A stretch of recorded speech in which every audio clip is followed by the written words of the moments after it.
Strategy Battle Gamers to another GBHL YouTube channel video. You are of course here with your GBHL channel host GBHL James, bringing you another week's edition of Speak Friend and Question, our Middle-earth Strategy Battle Gaming Q&A show, where you guys out there get to ask your questions about our wonderful hobby, and we do our best at this end to try and answer things. Now, this will not be coming out on Sunday. It is Sunday right now, and all of your GBHL hosts have been at the Scouring of Che-Shire, and now that you are watching this video, you will know that we have made our big news announcement.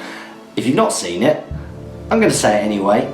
We would love to welcome on board to the team, long overdue, Mr. Stephen Crow and Mr. Harry Moore. Woo! So of course these guys have been helping out getting, meeting up with Jamie and I in particular, as our life situations have changed over the past few months. It's been more and more difficult for us to get together, and of course it's much easier for me to meet up with Stephen, and for Jamie it's much easier for him to meet up with Harry. So from a convenience point of view, obviously that's who we've been making our content with, and it just seems to make sense that if they are going to be, you know, on the channel quite a lot, that not only can they come and help GBHL Jamie and I make the content that we want to make in a much easier way, but of course the more hosts, hopefully that means the better, more varied, more diverse and more regular content that you guys out there will be getting. So an absolutely huge announcement. That's gone up on the Sunday evening, which should have been last night, and I know that none of us managed to get a window of time over the tournament weekend to actually film Speak Friend and Question. So I'm doing it here tonight.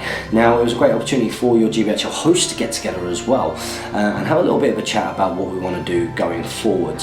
And of course, one of the things that is always going to impact a YouTube channel that's being done in your hobby time is of course changing life situations, and that's been very, very noticeable with GBHL Jamie and myself. Now, we've not had a divorce or anything like that, absolutely not.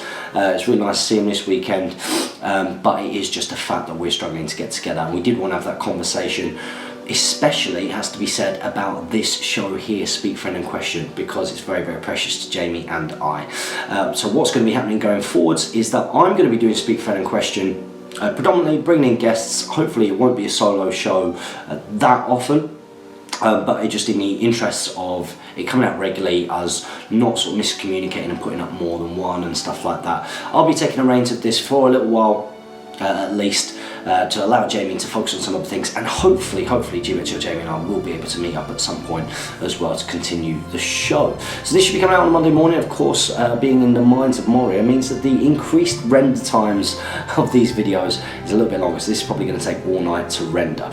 So nothing left to do but to crack on. You'll have to excuse me because I'm feeling, I'm still buzzing a little bit from the Scouring of Che-Shire tournament. This is another great opportunity, although I've done it on the Great British Hobby League Facebook page, another opportunity to say well done to Steve. Well done to Steve. So he's been flapping absolutely loads. It was a really ambitious project for him. He decided that, do you know what, I think that I can run a tournament, but I want to build Middle Earth. I want people to come and build Middle Earth. Now, lots of other tournaments have attempted to do that on varying degrees, but I think this is possibly one of the first times where so much effort has gone into like really kind of building Middle Earth for all of the boards. I think there was 19 boards in the end, and pretty much each one of them, barring a couple of things that were lent here and there, Steve himself had you know, built, assembled, you know, designed, all those kind of things. So really ambitious,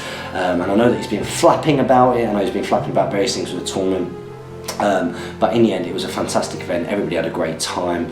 There was some really tough competitive armies there, but everything was played in a great spirit, and I think it was a really great you know, monument really to what's been going on in the community the last couple of years. So I cannot reiterate any of you guys out there that are new, that want to come down and get involved, and you're worried about coming down the tournament scene, worried about what it's going to be like, do come and get involved, because you will make some very good friends.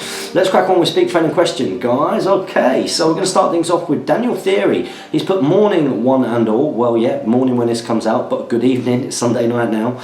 Two things to start. Firstly, who is this young, fresh-faced new host here we have? I'm interested. Who out there was team beard and who was team no beard? When I shaved off the beard, And I put a picture up on Facebook because Jane was in bed, and Jane, my wife, she's very, very, very anti-beard. And I came home one night, you know, and of course Jane, we're both expecting a baby now, came back and I was like, oh, have you had a good day?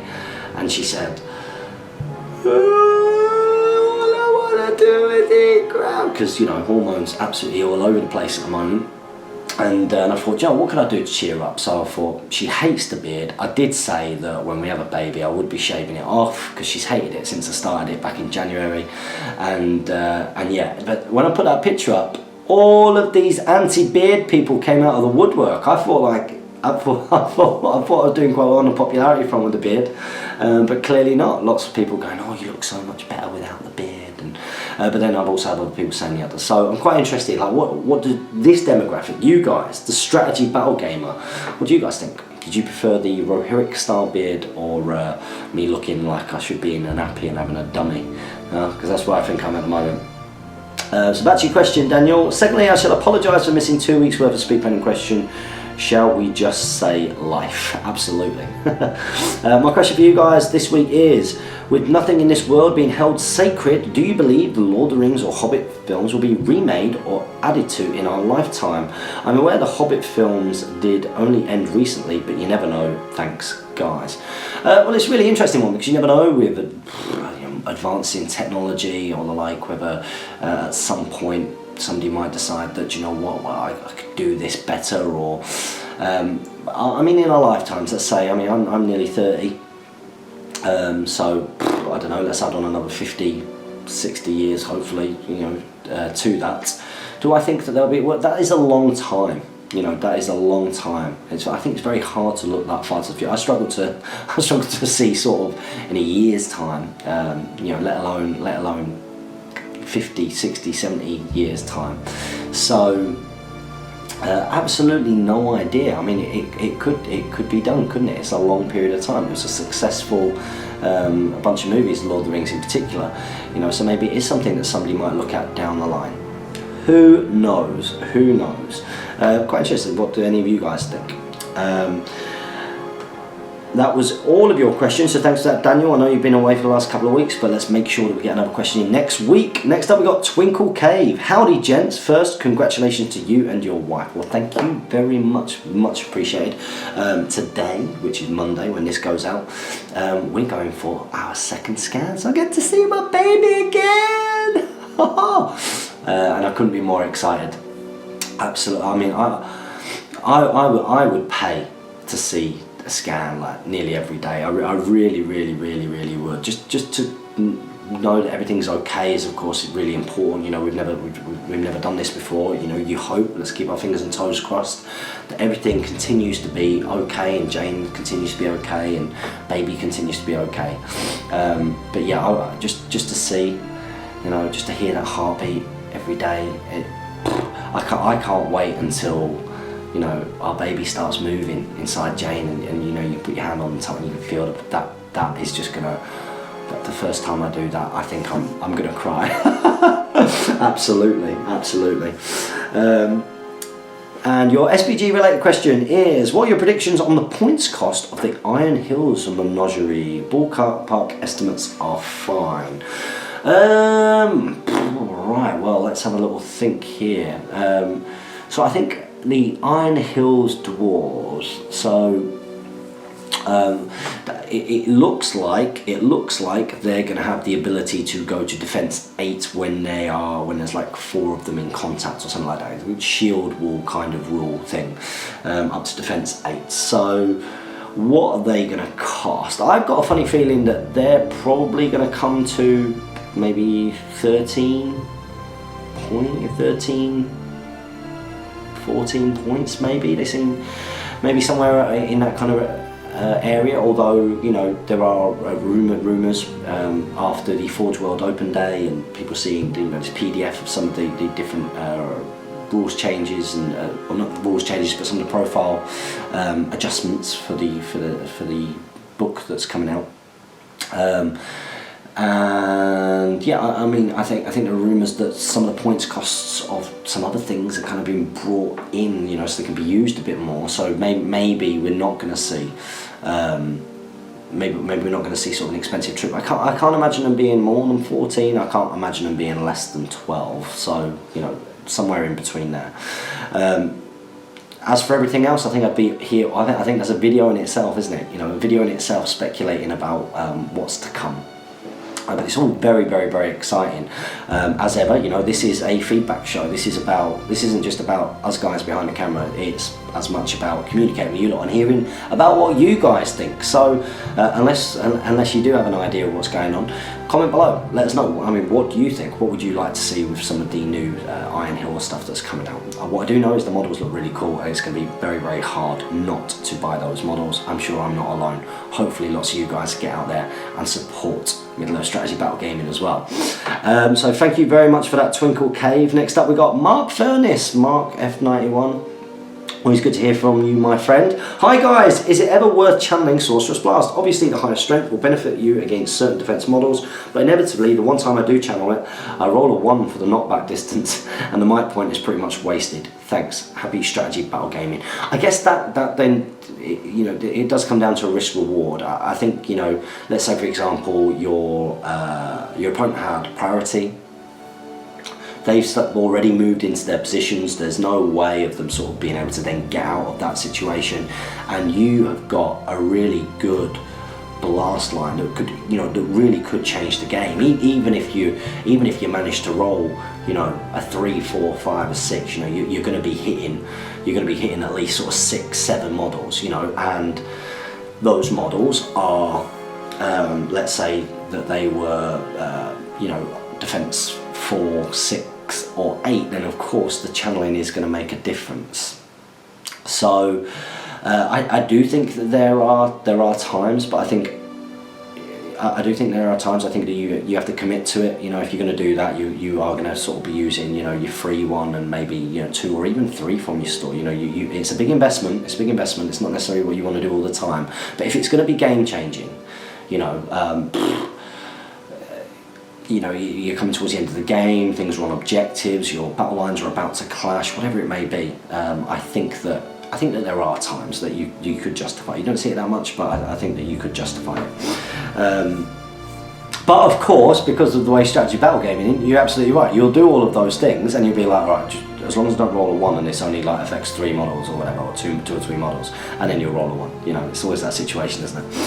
Thanks very much for that, Mark Furness. Again, make sure you ask a question next week, buddy. We've got David Murphy next. It was nice to see you at the Scouring of Che-Shire, matey. I hope you had a good time. You've actually put a link here for people who can't see watch the Game of Thrones. So there you go. If you want to go check that out, do. Next up, we have got Pascal Whippow. I met you, Pascal. It was lovely to meet you. Pascal was down for the Scouring of Che-Shire. He wasn't playing. He was travelling over from Germany. He could only be at the event for 1 day. I wish you'd have said. I'd have been more than happy on day 1 to take a step back and let you, you know, play as many games you'd have wanted. Really. I mean, the weekend for me was more about helping Steve and supporting Steve and making sure that, you know, everything went smoothly for him. Really, that was my thing. As well as, of course, it's lovely seeing everybody, and did give me a little bit of motivation to crack on with some of my painting and the like for Rohan, get the Rohan out. Although it's terrible in that format, in that rules pack. But yeah, I mean, if you'd have let us know, I'd have happily let you have a game. So yeah, it was really nice to meet you. Thanks for popping down, and hopefully we'll see you again in the future. Maybe at a future Ardacon. I know you can't make this one, but maybe the one after that. You have put, what do you think of Gandalf the Grey mounted and Bilbo on pony in a Rivendell Knight army? I believe it's a good way of getting rid of beefy heroes. Well, I think a wizard in a Rivendell Knight army is, you know, the way to go, and it depends what kind of player you are. So I know for example, James Bond loves his Rivendell Knight army, and he will tend to try and take quite a lot of, you know, as many of the Rivendell Knights as he can, you know, trying to get up to sort of the 18 kind of level if you can get up there. And he'll take Salamander White because, you know, those 18-inch compels and immobilizes are fantastic on such a low casting level. And also Sorcerer Blast on a 4+, and yeah, I mean, if you're going to look, you know, what are going to be some of the things that are going to give you problems when it comes to your Rivendell Knight army? It's going to be, you know, beefy fight 6 heroes, and wizards can obviously, or fight 6 or more heroes. Wizards are going to be great, obviously, at shutting them down and stopping them from getting through that. And it's going to be things like opposing wizards, so a wizard can help tie up another wizard, and also things like blinding light, you know, getting rid of blinding light. So I know that James Bond and a couple of other people prefer taking sort of the offensive Saruman the White on horse kind of build, as it were. Now, when I went to Nova Open, I tend to be a little bit more of a defensive player, I think, although I do regret that decision in some ways. I took Gandalf the Grey because the ability to have blinding light and then be able to do some other things, I thought was going to help that force more. What it does do when you take blinding light or anything like that, it means that you play it very differently. So you end up playing the Rivendell Knight army with Gandalf the Grey very differently to how you would play it with Saruman the White. But I think if you can get a wizard in there, it's going to make a massive difference. Because again, in a Rivendell Knight army, you've got to look at what's going to be leading your Rivendell Knights. And unless you are spending a huge number of points on Elrond, which if you're going to be really competitive, I would say that's probably not going to be your optimised build. Also, I mean, he's great, but he's expensive, and that means that you're not going to be able to take as many. And because he's only got 3 will for his, I think he's got 3 will. He's got 3 will for his spells, you know, and he's not got a free one each turn. That means that it's not really viable. So you're probably going to have Rivendell Knight captains. So again, you're not going to have the beefy stuff to come up against the other beefy stuff that will cause your knight problems. So wizards are going to be great at dealing with that and solving a lot of your issues. So I absolutely think that it's a good way to go. In terms of a Bilbo and Pony, I don't think you necessarily need a Bilbo and Pony, although I think new Bilbo and Pony's pretty good anyway, you know, being able to halve someone's fight value. But you're probably not going to be doing that role if you've got a wizard and a Rivendell Knight army. That's not really what you're going to go for. You're going to be shooting, charging in when you've won the shooting war, maybe, you know, seeing what you can commit. Bilbo probably would be wasted points. I'd rather have a couple more Rivendell Knights. So yeah, it was really good to meet you at Scouring of Cheshire. Thank you very much for your contribution, Pascal. Next up, we've got James and his stuff, who's put congrats on being a dad, and fair play, GBHL James, you are a force for good in this hobby. Well, thank you very, very, very much for the lovely words. It is nice to hear lovely words. Very much do appreciate it, of course. Keeps us motivated, right? Keeps us wanting to spur on and keep producing content and you know, trying to take this hobby forward and SBG forward in any way that we can, if we can. So cheers for that, James and his stuff. Next up, we got Luca Lefebvre. He's put, hey guys, keep up the great content. Love tuning into your channel. Congratulations on the news to James. Well, that is very lovely of you, Luca. Really appreciate it, mate. Just a quick question. Recently picked up a Floy Stonehand model for my Dwarf Force and was wondering if you guys had any tips for using him properly. Never had much experience with support characters, so was looking for tricks to keep him safe and manoeuvre him properly. Also, any obvious targets for his ability? Thanks in advance.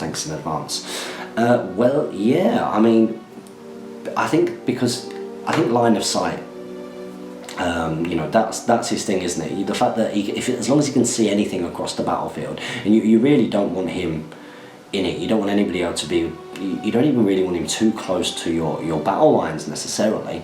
Yeah, you don't want to leave him isolated, but at the same time, you don't want to keep him too close because he will be a form of target priority for anybody who's got some decent special rules going on, you know. So you know, he's good at shutting down some of the ring wraith special rules at key moments. This is the key thing. It's not just about what he's shutting down, it's about when he's shutting it down, you know. So let's say, for example, a Legolas auto hit would let's say I chuck Floy Stonehand into my Rohan army, and you know, Beefy Aemir and a bunch of Beefy Aemir's charging. He's clearly going for that, you know, heroic combat or something. And Legolas is somewhere, and you know, is clearly just going to try and auto hit Thingy's horse. You know, you might use Floy Stonehand to be like, I'm going to shut down that special rule. For example, that's an example. So the key thing is not just knowing what to go for, but when to do it. When is it going to have the maximum effect on the on what you're actually trying to do? So he really is a support character in that way. It's not just what he's doing on his own. It's what are you about to do? What's your plan, and how are you going to how are you going to maximise and force multiply what it is that he brings to the table? I've not had much experience using him, and I've not even played a game against him, so I'm probably not the best person to go into too much detail, but reading into it, I've theorised it. I think that's the best kind of general advice. But good luck using him, and let us know your tales in the comments below. Next up, we've got Jason Stewart, but I'm not going to lie, I'm glad to hear Legolas is on his way out. I felt very betrayed that Legolas got a super buff profile. It made no sense for Legolas to get a huge stat boost only to drop down for Fellowship of the Ring. It was a sure sign of power creep, which usually marks the end of a game. Well, yeah, I think that a lot of people, I mean, don't get me wrong, if you're going off the movies alone, well, you know, I would say that there is almost like a power creep in Legolas. You know, Legolas is made into this kind of superhero, you know, and you could look at the movies and you could justifiably say, well, you know, based on what he's doing in the movies, maybe he should be this and this and this. You know, I like something that when I was speaking to Adam, that he said when we were at Throne of Skulls, and it was, you know, a very common thing that you hear out there is people, especially because of the new Hobbit profile, saying like, well, why the hell isn't Aragorn, you know, fight 7? Because they're looking at it that way. They're looking at the new stuff and going, well, why isn't the old stuff? You know, the old stuff should be brought up to match the new stuff, rather than this other kind of approach. And Adam, you know, said it in a really interesting way. He said, I think that the Fellowship themselves, the rules for the Fellowship, seem so well written that everything else really should go off of that. And you know, it's hard not to agree with that. I think that I wouldn't be sad to see those kind of changes, you know, bringing those things down, because I think the thing is that most people who play Lord of the Rings, I would say, like, not everybody who plays Lord of the Rings are just pure like war gamers, for example. I think you get a lot of people in this game who are in the game because, as much as anything, because they love the movies, they love the universe, they love the books, they love the fluff, they love the theme, they love all that kind of stuff, they love the aesthetic, all these other kind of outside wargaming things, really. And I think that when you start looking at it and you start thinking, well, how come Legolas is now, you know, a fight 7, and you're always comparing it to other things, like, well, why is Azog a better fighter than Aragorn, you know, for example? And I think that is where some of the issues with, you know, a kind of creep comes up. But it looks like a lot of that's going to be reversed or you know, rethought, and including that in that it sounds like there might be some points reductions, pure speculation by the way, but some points reductions so that those things are probably, it's going to be easier to use those things in you know, in a tournament game, for example, so make them more viable in some ways, into sort of more lists at lower points cost, so new people, you know, are incentivized to use them. So I think that's what we might see. We might see some of the newer profiles be kind of scaled back to be more in line with older ones, and down the line we might say older ones and, you know, brought up to ones that are made in the middle and all that kind of stuff. But yeah, I have to agree with you. I think that as much as I love using Legolas, you know, I think the old Legolas profile was pretty well thought out, and really, you know, just having the option to have Orcrist would have been a good way to go. So thank you very much for that contribution, Jason Stewart. Next up we've got King Bones Eyes. But my question this week: how should I play Angmar? General or specific? All advice is welcome. Durin Sun. Well, pure Angmar is all about sort of. It's more about sort of preventing what your opponent can do, and as such making your very poor troops be able to kind of do more. So an Angmar force, for example, you know, your main troops are probably going to be orcs, right? They're going to be orcs. So how are you going to make that orc battle line better? Well, they've got terrible fight value, so how are you going to enable them to be winning fights? Well, of course, you've got the shade in there.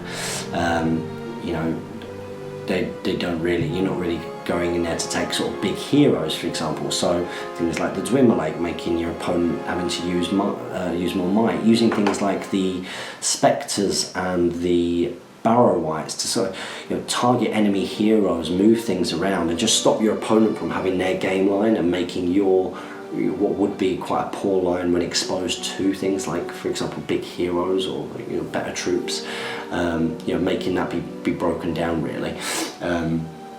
So yeah, that's kind of the advice that I would give you really. Pretty general, but I hope it helps, King Bones. Let us know how you get on with the Angmar Force. Next up we got Wise. Put greetings from the West Coast Hobbits of Canada. Thank you very much. We have just held our first ever short tournament that charged money and had prizes on July the 16th and 17th. Well done for supporting your Hobbit hobby, guys. Good lads. We had 5 new players show up and another fellow swing by to ask if he could play a game with us. So despite lower than expected numbers, we were happy to see our overall group grow. We had 10 players day 1, 12 players day 2, and was hoping for 20 a day. Absolutely fantastic. Well, to give you an example, some of the Great British Hobbit League tournaments, originally getting 6, 7, 8 people turn up to them, and now look at this Steve's first event, and he could have filled that. I mean, he basically had 40 people there for what is a first time event. It's not even an established tournament. He could have sold that out again. I think that he could have easily got above 60. I think, because he was very, very good at pushing what it was that the Scouring of Che-Shire was all about, showing off those boards in the terrain and great prizes and all those kind of things. So yeah, from tiny acorns, that's what you're going to think about. So keep up the good work.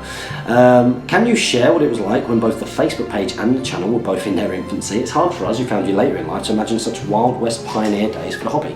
Well, the Facebook page, I think the Facebook page has evolved over time. So originally, remember, the Facebook page was really to kind of for people who knew each other from things like the ground tournaments, which were very irregular, to try and, at the off chance, arrange to do either a tournament or a gathering of some kind, which would usually be a smallish kind of number of people. Most people communicated back then via the One Ring or the Last Alliance, TLA, which are forums. I certainly did. The Facebook page has morphed into something new as the league has evolved. Because it's just so convenient, and even in the last couple of years, Facebook, social media, all of these things continue to develop. So I think that it's been interesting to see that evolution. I think that I didn't really notice the evolution of the Facebook. It just kind of happened. It just it's not something like one day you kind of just suddenly thought like, whoa, this is crazy. It was more kind of noticing that I wasn't using the One Ring anywhere near as much, because it was more and more people getting on the group, more and more discussion, and it wasn't just about trying to arrange tournaments or like. So yeah, it was really interesting. In terms of the when the channel was in its infancy, that was crazy. That was really, go back and look at those videos. Look at even us. Look at how much we've changed, even in presentation and everything that we've done to try and sort of build and grow. Remember, I think in its infancy there was that kind of, I don't know, it seemed to very suddenly kind of pick up quite a bit of momentum. It was kind of a weird thing that there was never really a point where the channel kind of like stopped growing, as it were, and that was why it was very exciting. And I think in the early days it massively felt like, because we were doing it as a partnership, it was just me and Jamie, it felt like that there was a lot of some camaraderie between us. It was like we were talking all the time. It was just the two. It was like, what we're going to get up tonight, and I was like, I'll do an announcement video about this, and if we can meet out, it was like, I can do this unboxing, or I can talk about this, or I've got the tournament review to do. And it was very it was very exciting really, because it was new. And it was interesting to see it, starting to get more and more well received, and the first times that we got negative feedback and things, that was really interesting, sort of learning about YouTube and how it works, and yeah, I mean it was crazy times, you know, meeting up just whenever we could, just meeting up in the van, just doing whatever we could. You know, it's crazy looking back that there was, I mean, don't get me wrong, there's effort of course that goes into all of this now, but then it was a different kind of effort. It was kind of a raw enthusiasm to kind of deliver, and a feeling that if you didn't, that you were letting the other person down. And at the same time, you know, we did feel like we were gathering steam in a position, we were actually helping, you know, helping the hobby, and helping, you know, because we were getting this good feedback, because more and more people were watching the videos, you know, and we started saying, oh look, we've had 300 people watch this one, or 400 people watch this one. One thing that we did a lot more of, it was just like lots of ideas and lots of trying to think of what the next new content would be, you know, and it was all very exciting because it was new. So yeah, it was a crazy time, like really insane.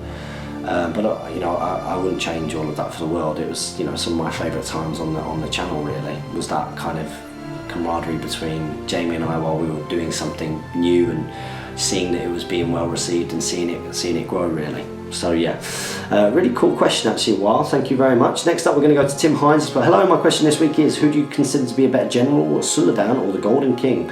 Also, which troops in your opinion are better, Corsair Reavers or Watchers of Kana?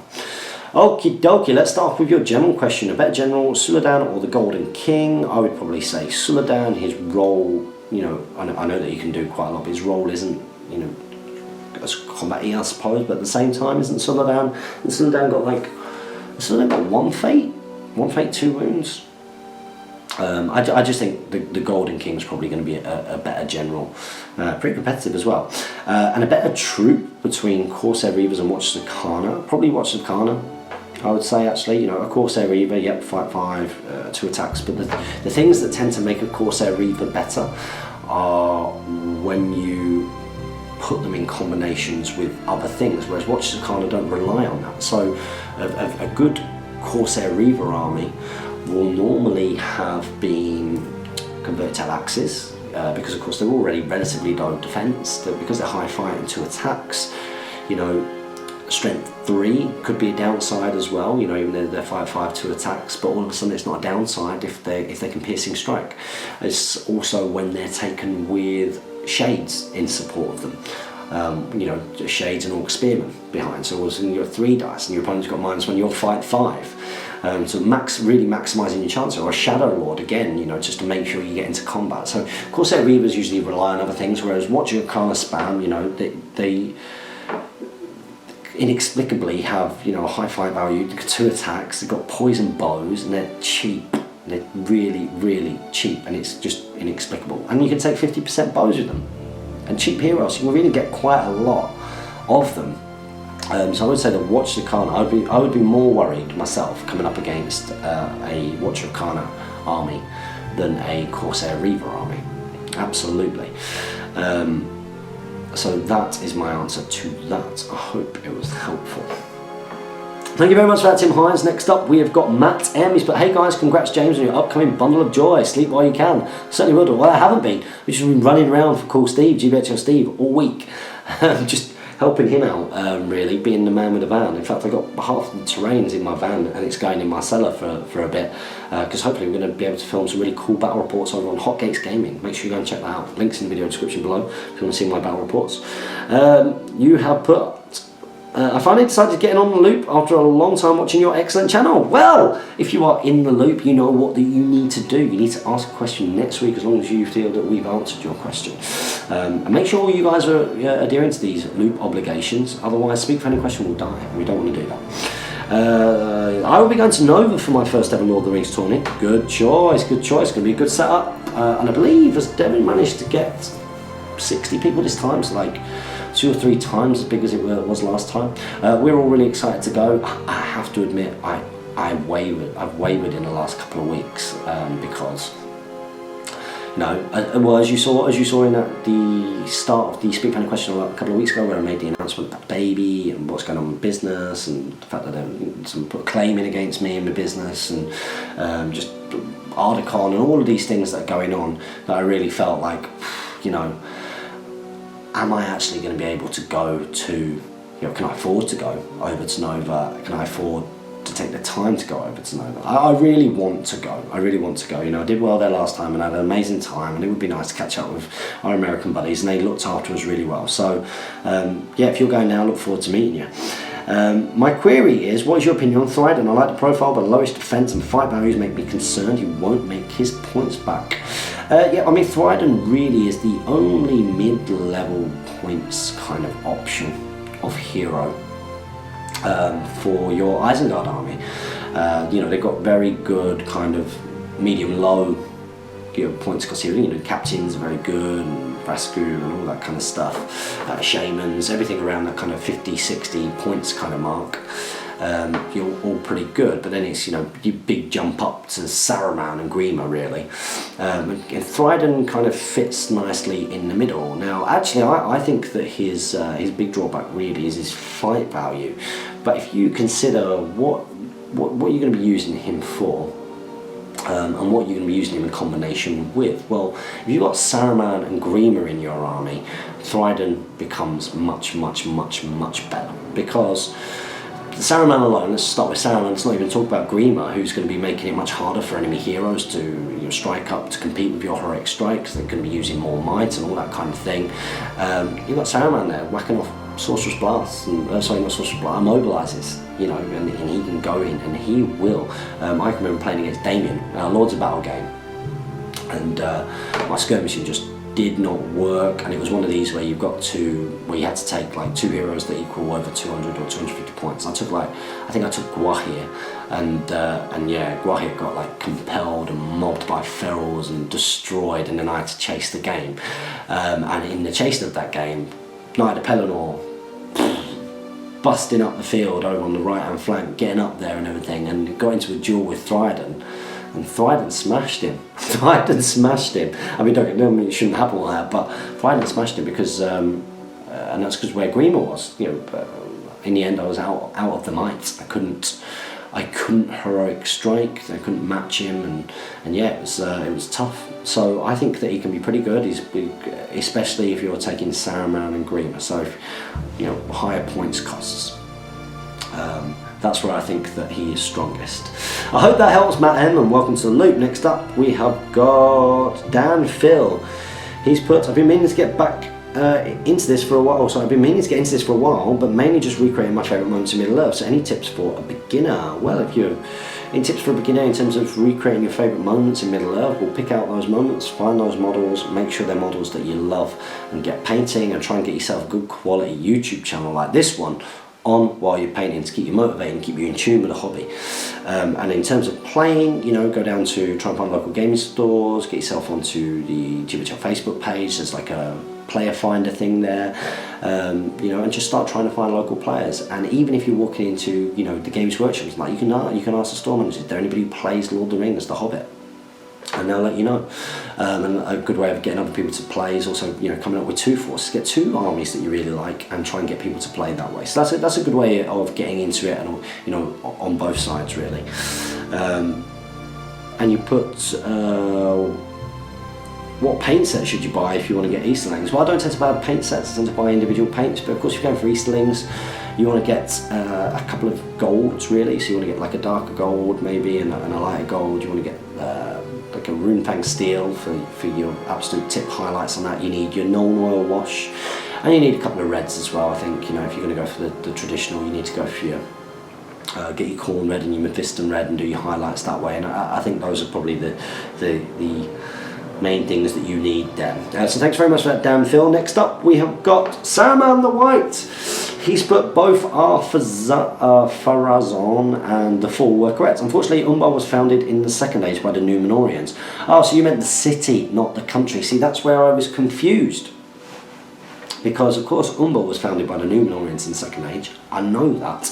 But I thought you meant Umbar as in a country when you had the kin strife and there was the civil war and Umbar split off and became its own entity. So I was misled by your question. You should have specified whether you meant the city or the country. There we go. That's what I'm saying anyway. and you did not answer the final two, those being the King's Men and the Faithful, and Umbardiers to the King's Men. I don't know what that means, you'll have to let me know. Guess what, I got another mate into SBG. He's going to be playing Isengard. Good shout, strong army, good, cheap and easy to get hold of as well, and easy-ish to paint. So far, he really enjoys the game and wants to play much more. Apparently, I'm a pretty good recruiter. Well, that's what we like to hear, supporting your Hobbit hobby. And he would appreciate some army lists, what to buy, etc. for the game. I'll be playing some battle companies with him as well. As it stands right now, he has 7 Uruks and Lurts. Where should he go through from there? Well, I would say fill out the warband, finish off, get a full warband, get another 5 just Urukai with shields, then start expanding, get another hero, so maybe get yourself an Urukai Shaman or Brasku, get some pikes maybe, or some berserkers or something along those lines. Brasku and crossbows is a good way to go, and just build up warband by warband. That's what I would say. And then when you've got sort of 3 sort of fullish warbands, that's when you want to start thinking Saruman and Grima. I think that's the way to start building your Isengard army. And once you've got kind of like that basic force where you've just got like, a third normal Urukai of some kind, a third elite Urukai of some kind, like berserkers and ferals, and a third crossbowmen, and sort of the relevant heroes, that's when you can start getting a bit more diversity. So I hope that helps Saruman the White. Next up we've got Steve Keane. He's put, hello, as a first time question, I just want to say thank you for all the content you put on this channel. It's helped ease me back into the hobby after a 10-year absence, and that's great to hear. Of course, that is exactly what we want to hear. We want to hear that you guys are engaging this channel and you think, boom, there are other people out here who love to play this game, getting a lot from it. I want to do exactly the same. So really good to hear that it's got you back into it. My debut question is, so you're in the loop now, so you have to ask a question every single week, so welcome. Be good to have you on board. My debut question is, do you have any tips for the Reconnoiter scenario? I have had a hard time with it in my attempts so far, albeit my only time playing it in tournament setting was whilst I was using Sauron and 2 Spectres. I was doomed from the get-go. Thanks in advance. Yeah, I mean, Reconnoiter, if you see that it's in the tournament pack, or you're playing it, then it is a good idea to, and I'll just sort of see where it comes. It's a good idea to have that in mind, if Reconnoiter is going to be there, and when you're likely to play it, of course. Reconnoiter is a maths game. So I was exactly the same as you. When I first started playing it, I was just like, well, what's going on here? And the way that I worked it out ages ago, and I've not talked about this for a while, so I hope that I remember this rightly. But I think that I worked out that you need to be in a situation where, I did this for the Rohan. I think I worked out that you needed 27 or 28 models minimum. I think it might have been 27, 28 anyway, and the idea was that because you need to be able to get 7 models off the board without your opponent, so this is where your math starts, right? I need to get 7 models off the board, because leader and breaking, so can give 3 each, so then if you can just stop your opponent from getting off the board, I think I worked out that if you get 7 off board, because they don't count as casualties, but 7, 14, 27, there, so it's 27 models I think it is, or 28. It means that if you get wiped out at that point, it doesn't matter, you can let them kill you, so you just charge in on them all the time and let them kill you. But if you can get the 7 off, as long as you can stop them from getting off the board, you win 7-6. But you've got to have a good idea with Reconnoiter is actually just to make a note at the start of where all the VPs are, and know, right, how many of the enemy models do I need to kill? If they outnumber you, you need to know, right, if he gets this number off the board, I can't win whether I kill his leader, break him, and get this number of models off. So I need to get this number of models off. If I get this number of models off, he can't beat me. So it just means that you've got a clear idea of how to win the scenario. So there is a little bit of maths that goes into it. Preparation in Reconnoiter, I think, is key. I think if you're good with numbers quickly and you can work that out, then that's great. I'm not, so I tend to kind of write it down. I have a little tally of, right, okay, and I'll look at where the groups kind of are going, really. So I need to know exactly how many of the opposition I need to kill and how many I need to get off. So that's a good little tip. Good luck with that though, it takes a bit of practice. So thanks for that, Steve Keane, and welcome to Luke. Next up we've got Wartman RP. He has put, I watched last week but didn't get the chance to comment. Huge congratulations, thank you very much. I'm also a young father. I'm glad you include me in the young part, I appreciate that. Expected my second boy in December. Congratulations, matey. We're the daddy club, I like it. Parenthood is absolutely amazing and will make you love more than you ever thought possible. You hit the nail on the head when you said you figure if millions of other people figured out parenting and turned out decent human beings, then you should be more than capable. And creating the entire human person from nothing is utterly mind-blowing, especially when they start talking. Yeah, I can absolutely imagine. Also, ignore the haters. I've never been more into the SBG hobby since I started watching your videos religiously and other staples of the YouTube community. Your enthusiasm is infectious. I'm sure negativity is simple jealousy. To put a southern idiom on it, they hate you because you ain't you. But that's very, very kind of you. And I think, if anything, you know, I would like to point it, because I did talk to you about the channel hosts, with the channel hosts, you know, about it all and everything. I think, if anything, from my point of view, the response to, because I was just talking, you know, openly and honestly, the point wasn't really to try and talk about that perceived negativity necessarily, which is from a very, you're talking from, it is a relatively kind of small thing, but it was more really, you know, I was talking the announcement, and when the camera's here in front of me, obviously I just speak, and from my point of view, if anything, it just shows how fantastic the SBG community is, really, because I've had so many messages just like that and everything, and it's got me chipper up. So thank you very much, everybody. So yeah, thank you for your comments as well. A couple of quick questions first. Will the forthcoming Hobbit update include new core rules, or is it simply an army update or expansion with new scenarios? I believe that the next book to come out is a revision of a Battle of Five Armies. Battle of Five Armies, all the Battle of Five Armies profiles. I think it's a There and Back Again source book, so I think it just covers all of the profiles. It's called There and Back Again. It covers all of the profiles across the Hobbit era. So I think that they're looking at that first. I don't think that there are core rules changes for that, but it is rumoured that they're looking at doing a kind of, perhaps a big rule book. Like I think they're in two minds whether it's some kind of supplement or like a big rule book, which would be sort of sometime summer next year at least, is what they're kind of looking at. That's as far as I know, and I don't know everything. So. And second, I have a lot of rides of Rohan, good man, and which are next on the deck from my painting queue. I know you've talked about getting disheartened with painting Rohirrim in the past. What is a good way to go about churning out lots of riders without getting tired? How many horse patterns did you paint, and did you paint riders, horses separately or as one? Well, I believe I painted all of the, oh, do you mean like separately as in being apart? No, I think that they were glued together, and I painted all of the riders first. The horses came second, which is why I was just, because it's like you put all of that into the riders, and then I think the key thing when you want to stay not disheartened from painting stuff is to do it in sort of small-ish batches. It's a bit more satisfying when you can actually start to see models being done, and it's better to see, for example, 3, 4, 5 fully painted minis than it is to see 24 partly painted minis, you know, because that does seem daunting, because then you're on to the next bit of, okay, really, they don't look anywhere near complete yet. Right, I've painted all of the silver is painted, now painted all of the skin. So, you know, and if you leave that, the next you're looking at them going, oh, now I've got to paint all the wood, and that's the only bit where you're going to see the improvement. It's not like you've got a completed miniature. So I think doing them in small batches, I have to say that I quite enjoyed. I can reach down here because I have been painting these. I think it's going to make the camera go blurry, but I'll give it a go. I was going to be repainting some Royal Guard for my Rohan army, but I didn't get them done in time, so I had to use my old ones, which I'm not as happy with. I've been painting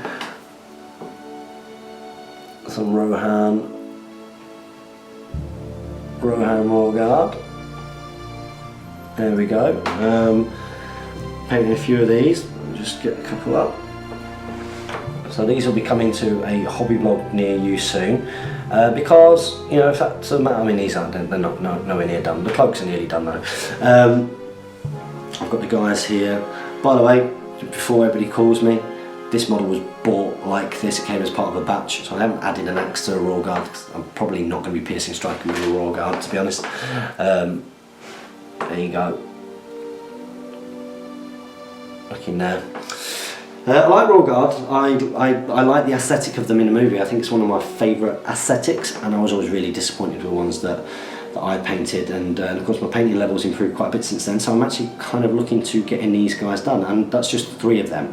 And then I'm going to reward myself with a hero, so I'm going to be repainting Erkenbrand because he's one of my favourites, and then I'm going to be painting the horses of my riders. But those are the kind of things which are daunting. So what I probably will do with the horses for the riders is I'll split them up and go, right, I'm going to be doing 3 brown horses. So I'm going to try and I'll do 3 brown horses. There'll be different shades, and then I might start thinking, right, I'm going to do speckling. Because the only real times where I've gone for kind of like different, or a difference in kind of like horse patterns, and like when I was painting the Sons of Ale horses, of course they were all grey horses, but I did things like the white speckling and those kind of things. Now with my normal riders, that's not what I'm doing. You know, you've got some which are grey, some which are white, some which are different browns, but I think what I'll probably do is split them into sort of 3s and 4s and sort of do the horses that way, because otherwise, you know, it can be quite depressing. I think the thing when you're painting mounted models, especially if you're in an all-mounted army, is the fact that you then also have to paint an all-infantry army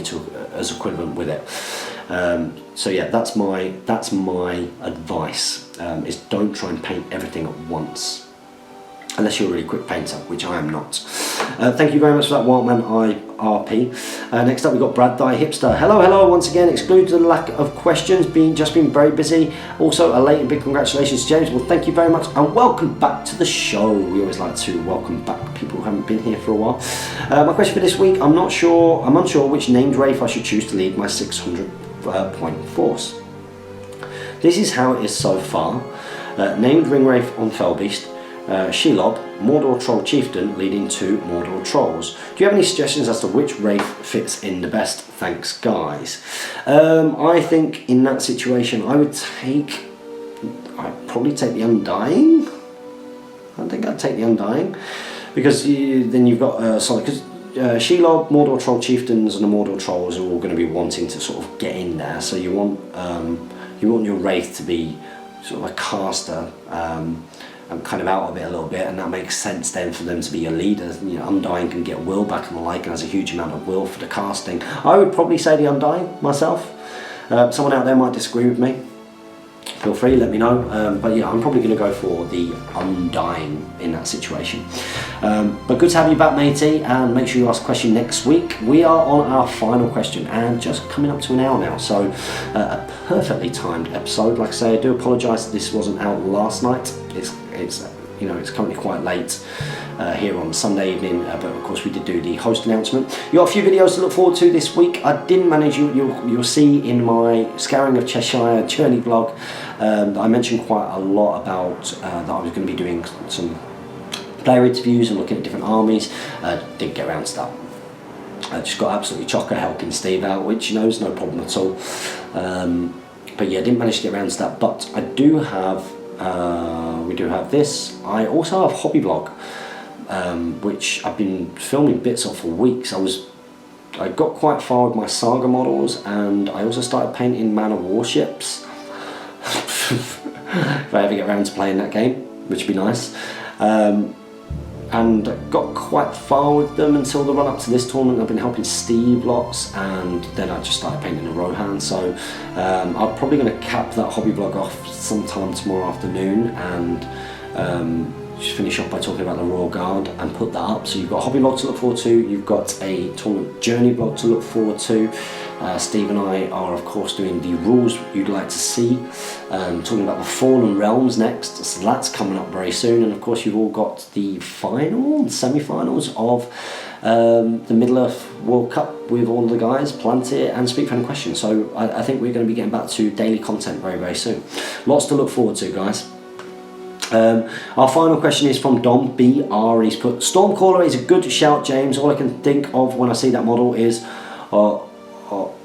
all we hear is Radio Gaga, Radio Goo Goo, Radio Gaga. You wrote that in a way that you wanted me to sing it, and I did not fall for the trap. So I also don't mind that Megalus is gone, because he never filled any roles for me. He was meant to be a combat hero with fight 7, 3 attacks, but he only had 2 wounds and defense 5.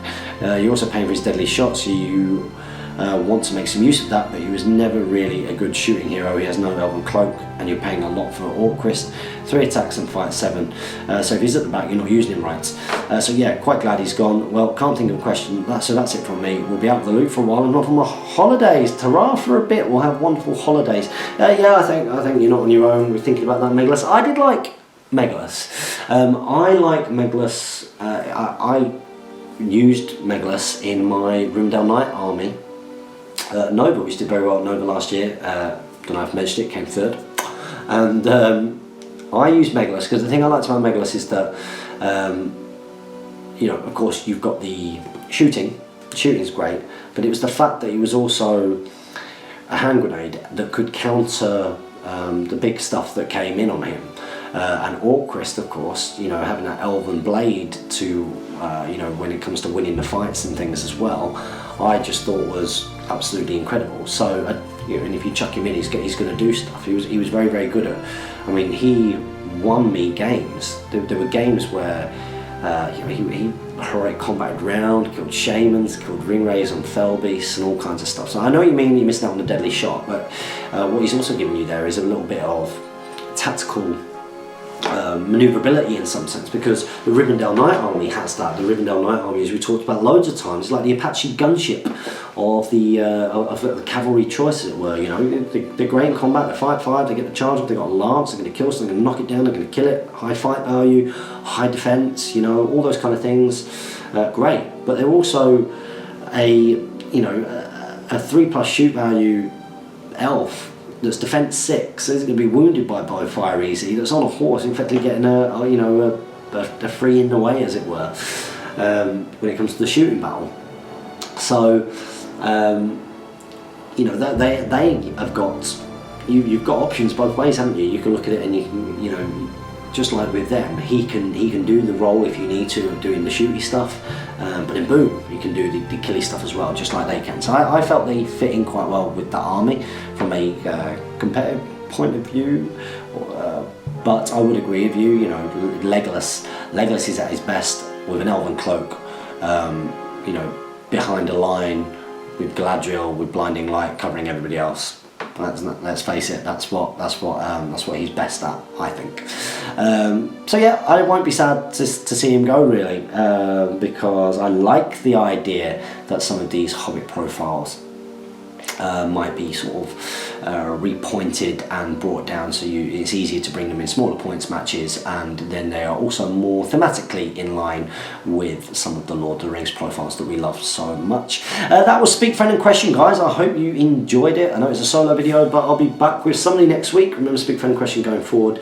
You know, I will be taking the responsibility for it, and hopefully, I mean, Jamie and I, we will have that conversation, and hopefully we are going to be able to see each other, but if not, then I will try and get together with various guests, and at least we know what will be going on, because of course we do have Harry in the area, we've also got Steve, and we've got Jamie now, so no reason why we can't do that. Hope you're looking forward to the future of the channel and all the content that we've got to come. Don't forget, as ever, to comment, like, share and subscribe. Make sure that you get on our Facebook page and our Twitter as well. Communicate to us via that. Support your Hobbit hosts. Very, very important, by checking the links in the video description below. That's very, very important to help keep us going. Remember to support your Hobbit hobby, guys. And as ever, happy strategy battle gaming.